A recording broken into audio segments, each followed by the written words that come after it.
Hello అండి, please subscribe చేయండి. ఈరోజు వీడియో ఏంటంటే పాలాల ముద్దలు చేసుకుంటున్నాం. పాలాల ముద్దలు ఎట్లా చేసుడంటే బెల్లంతోటి బెల్లం పాలాలు ఉంటే సరిపోతుంది. పాలాల ముద్దలు చేసుకోవచ్చు. కొలతలతో చెప్తా ఏ విధంగా చేయడమో చూసేద్దాం. ఒక బౌల్ తీసుకొని అయితే అందులో బెల్లం వేసుకోవాలి. చిన్న గ్లాసెడ్ వాటర్ పోసుకొని కొంచెం కరిగేదాకా మంచిగా కలుపుకోవాలి.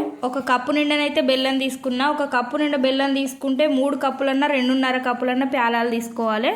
అలా తీసుకుంటే పర్ఫెక్ట్ వస్తాయి పాలాల ముద్దలు. అయితే ఆనకం ఎట్లా వచ్చిందో తెలుసుకోవడానికి ఒక ప్లేట్లనైతే కొన్ని వాటర్ తీసుకొని అట్లా ప్లేట్లనైతే వేసుకుంటే ఒక ముద్దలాగానైతే రావాలి.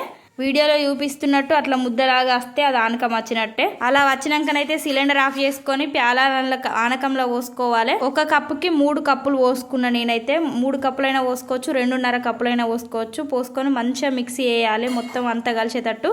అంతా కలిసినాక వేడివేడి ఉండంగానే ముద్దలు అయితే కట్టుకోవాలి. చల్లారినాకనైతే ముద్దలు రావు. వేడివేడిగా ఉండంగానే ముద్దలు అయితే కట్టుకోవాలి.